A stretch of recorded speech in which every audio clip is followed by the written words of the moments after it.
अस्सलाम वालेकुम, मेरा नाम अवैस हसन है। जैसा कि कल के लेक्चर में हमने नेगेटिव ऑफ अ मैट्रिक्स पढ़ा था और उससे रिलेटेड एक्सरसाइज नंबर 1.2 का क्वेश्चन नंबर 4 भी किया था। आज के लेक्चर में हम पढ़ेंगे question number 5, find the transpose of each of the following matrices. यानी कि हमने क्या फाइंड करना है, हर मैट्रिक्स का ट्रांसपोज फाइंड करना है। पिछले लेक्चर में जैसे आपने ट्रांसपोज ऑफ मैट्रिक्स की डेफिनेशन पढ़ी थी, वो डेफिनेशन क्या थी, in matrix A the rows changing into column और the column changing into row is called transpose of matrix. यानी कि इसमें आपके पास ऑप्शन होगी कि आप रोज को कॉलम में कन्वर्ट कर दें या कॉलम्स को रोज में कन्वर्ट कर दें, वो आपके पास ऑप्शन होती है। दोनों सूरतों में आपका सवाल ठीक होगा। तो क्वेश्चन नंबर 5 का हम पार्ट ए करते हैं, जिसमें हमारे पास वैल्यू है a is equal to 0, 1, -2। Solution a is equal to 0, 1, -2। जैसा कि हमने डेफिनेशन में भी पढ़ा था कि जिस किसी का भी हम ट्रांसपोज ले रहे होंगे उसके ऊपर हम टी लगा देंगे, यानी कि उसको ए टी या बी होगा तो बी टी, सी होगा तो सी के ऊपर टी, यानी कि जो भी मैट्रिक्स का नेम होगा उसके ऊपर हम टी लगा देंगे और फौरन ही हम उसका ट्रांसपोज ले लेंगे। ट्रांसपोज कैसे कि रोज को कॉलम में कन्वर्ट कर दें या कॉलम को रो की शक्ल में लिख दें, वो ट्रांसपोज ऑफ मैट्रिक्स कहलाएगा। अब जैसे देखें, ये कॉलम है 0, 1, -2। ऐसे के ऐसे कॉलम को हम रो में लिख देते हैं 0, 1, -2। ये आपने ट्रांसपोज ऑफ मैट्रिक्स फाइंड कर लिया है। इसके बाद हमारा पार्ट बी है। पार्ट बी में हमारे पास रो गिवन है 5, 1, -6, यानी कि दोनों सूरतों में सवाल ठीक होगा। अब बच्चे कंफ्यूज होते हैं कि इसको हम कन्वर्ट कैसे करें, कि इसका कोई आइडिया। इसका आइडिया ये है बच्चे कि देखें, ये एक ही एक रो है, इसी एक ही एक रो को आप कॉलम में कन्वर्ट कर दें, आपका ट्रांसपोज ऑफ मैट्रिक्स फाइंड हो जाएगा। जिस तरह इसमें एक ही एक कॉलम है, बच्चे कंफ्यूज हो जाते हैं, तो ये एक ही एक कॉलम को आप किस में कन्वर्ट कर दें, रो में कन्वर्ट कर दें, तो ये ट्रांसपोज फाइंड हो जाएगा। तो b is equal to 5, 1, 6। Solution लिखें, b इज इक्वल टू 5, 1, 6। इसका ट्रांसपोज ले लें, यानी कि b की पावर t, इसको हम कन्वर्ट कर देंगे। रो है 5, 1, 6, इसको कॉलम में कन्वर्ट कर देंगे 5, 1, 6।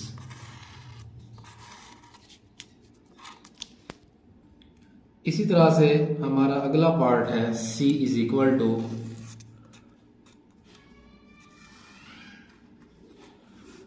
1, 2, 2, -1, 3, 0।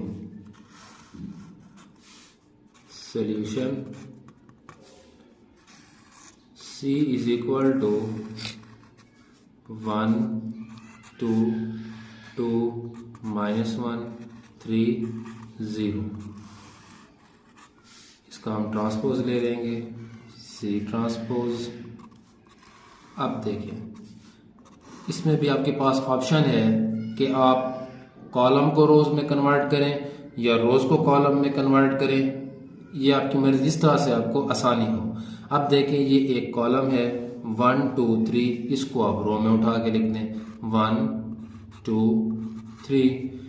ये कॉलम है 2, -1, 0, इसको आप रो में कन्वर्ट कर दें 2, -1, ये 0। अब देखें, रो थी चाहे 1, 2, ये रो है, इसको कॉलम में कन्वर्ट करें अगर 1, 2, ये रो है 2, -1, इसको कॉलम में कन्वर्ट करें 2, -1।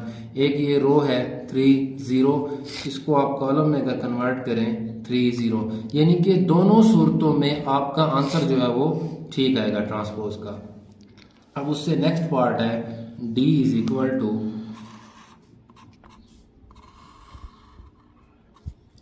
2 3 0 5। solution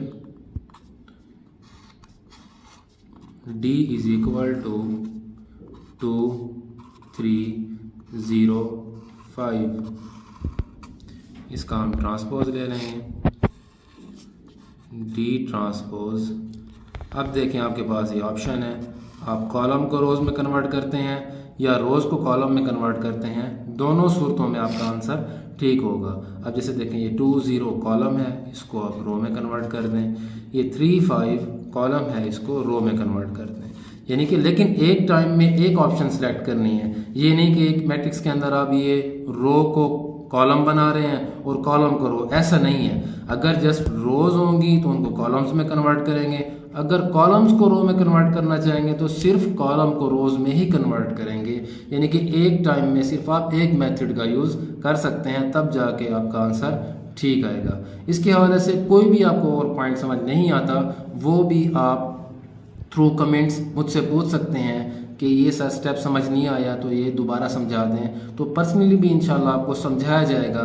जहाँ पर भी कोई किसी किस्म का भी मसला हो आप पूछ सकते हैं और कमेंट्स में भी बता सकते हैं कि ये सर हमें ये सवाल समझ नहीं आया या सवाल का ये स्टेप समझ नहीं आया, तो आप बार बार भी पर्सनली भी पूछ सकते हैं, तो इंशाल्लाह आपको सेटिस्फाई किया जाएगा।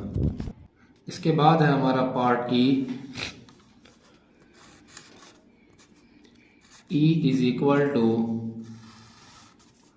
2 3 -4 5। इसका सलूशन लिखते हैं हम, E is equal to 2 3 -4 5। इसका आप ट्रांसपोज ले लें। अब देखें ये कॉलम है, इसको रो में कन्वर्ट कर दें 2 -4, ये कॉलम है, इसको रो में कन्वर्ट कर दें 3 5। ये हमने क्या फाइंड कर लिया, ट्रांसपोज ई का। उसके बाद क्वेश्चन नंबर 5 का लास्ट पार्ट है F इज इक्वल टू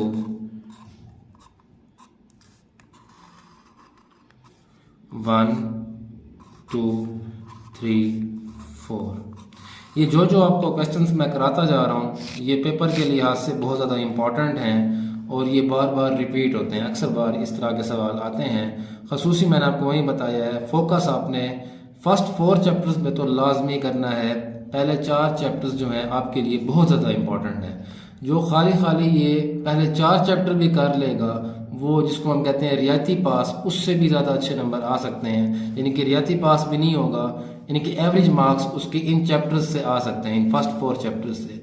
तो पहले 4 चैप्टर जो हैं आपने बहुत ज़्यादा डीपली करने हैं और ख़ास तौर पर शॉर्ट क्वेश्चंस, लॉन्ग क्वेश्चंस जो मैं कराता जा रहा हूँ उन पे ख़ास तौर पर आपने फोकस करना है। तो हमारा लास्ट पार्ट है F is equal to 1 2 3 4 solutions. F is equal to 1 2 3 4। अब इसका हम ट्रांसपोज ले लेते हैं।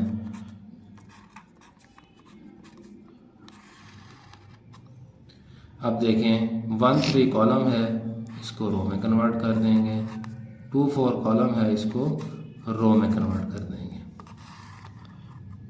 ये था हमारा लास्ट पार्ट क्वेश्चन नंबर 5 का। क्वेश्चन नंबर 5 के बाद हमारा आता है क्वेश्चन नंबर 6 एक्सरसाइज नंबर 1.2 का।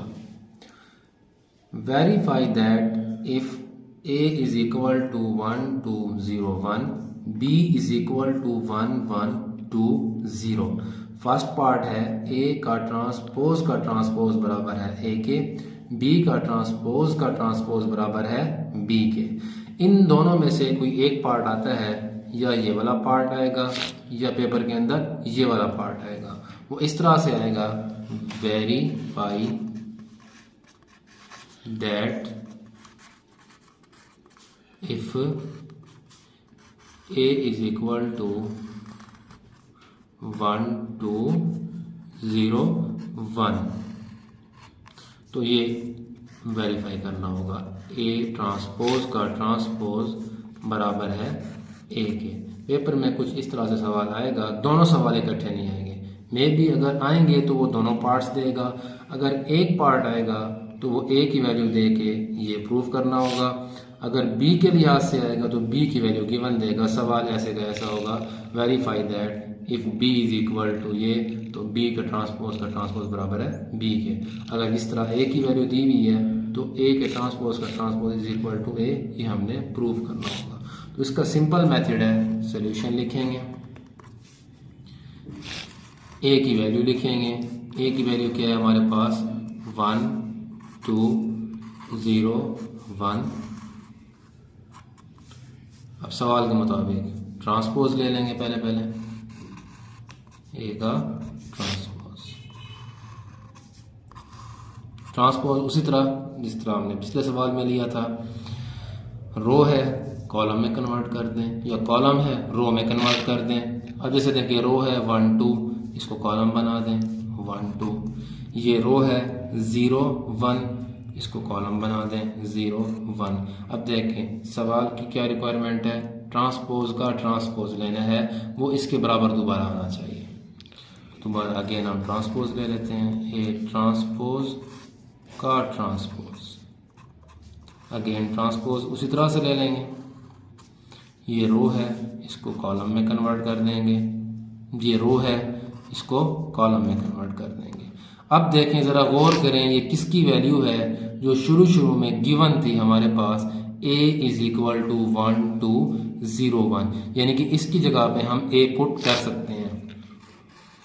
a का ट्रांसपोज बराबर है a के, और ये हमने प्रूफ भी कर लिया जिस तरह से इधर गिवन था, a का ट्रांसपोज बराबर है a के। ये पहला हमने प्रूफ कर लिया है, जिसमें हमने इसको सॉल्व किया। सॉल्व करने के बाद हमने क्या निकाल लिया, इसका सॉल्यूशन निकाल लिया और इसको प्रूफ कर लिया। इसके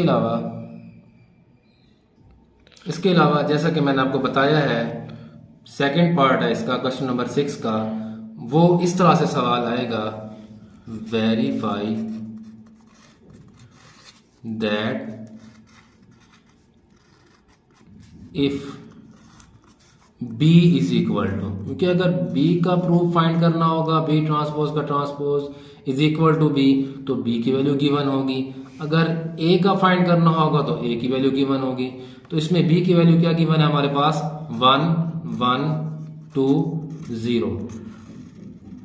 तो प्रूफ क्या करना है हमने, प्रूफ करना है या वेरीफाई, प्रूफ भी कह सकता है, वेरीफाई दैट भी कह सकता है, दोनों एक ही बातें हैं। तो B का transpose is equal to B. ये भी सिमिलर उसी मेथड से करना है जिस तरह इसका पार्ट फर्स्ट किया है। हम क्या लिखेंगे, सोल्यूशन, उसके बाद हम बी की वैल्यू लिख देंगे, B is equal to 1 1 2 0। Transpose ले लेंगे सवाल की शर्त के मुताबिक, पहला ट्रांसपोज में हम क्या करेंगे, कॉलम को कन्वर्ट कर देंगे रो के अंदर, 1 2 1 0 कॉलम है, 1 0 रो की शक्ल में लिख देंगे। उसके बाद नेक्स्ट स्टेप है ट्रांसपोज का ट्रांसपोज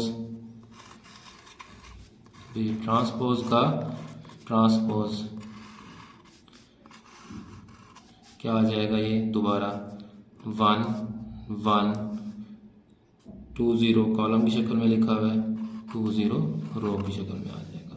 अब गौर करें, जो b की वैल्यू गिवन थी 1 1 2 0, इसकी जगह पे हम b पुट कर सकते हैं। b ट्रांसपोज का ट्रांसपोज बराबर है b के। यहाँ पर हमने क्या कर लिया, इसको प्रूव कर लिया सवाल के मुताबिक कि क्या प्रूफ था, b का transpose is equal to b। तो जितने भी मैंने लेक्चर्स आपको दिए हैं, डिलीवर किए हैं, उनमें भी अगर किसी किस्म की कोई भी आपको समझ नहीं आई या कोई भी क्वेश्चन समझ नहीं आया या डेफिनेशंस की समझ नहीं आई तो आप पर्सनली भी मुझसे कमेंट के अंदर पूछ सकते हैं कि सर ये हमें टॉपिक समझ नहीं आया तो ये समझा दें, तो इंशाल्लाह वो उस तरह से भी आपको सेटिस्फाई किया जाएगा। जो मौजूदा लेक्चर है, आज का लेक्चर है, उसमें भी अगर आपको कुछ समझ नहीं आया तो वो आप मुझसे पूछ सकते हैं। कल के लेक्चर में इंशाल्लाह हम एडिशन और सब्ट्रैक्शन करना सिखाएंगे कि एडिशन और सब्ट्रैक्शन मैट्रिसेस को किस तरह किया जाता है, उनकी शराइत क्या होती हैं। तो इंशाल्लाह कल के लेक्चर में मुलाकात होगी। तब तक के लिए अल्लाह हाफिज़।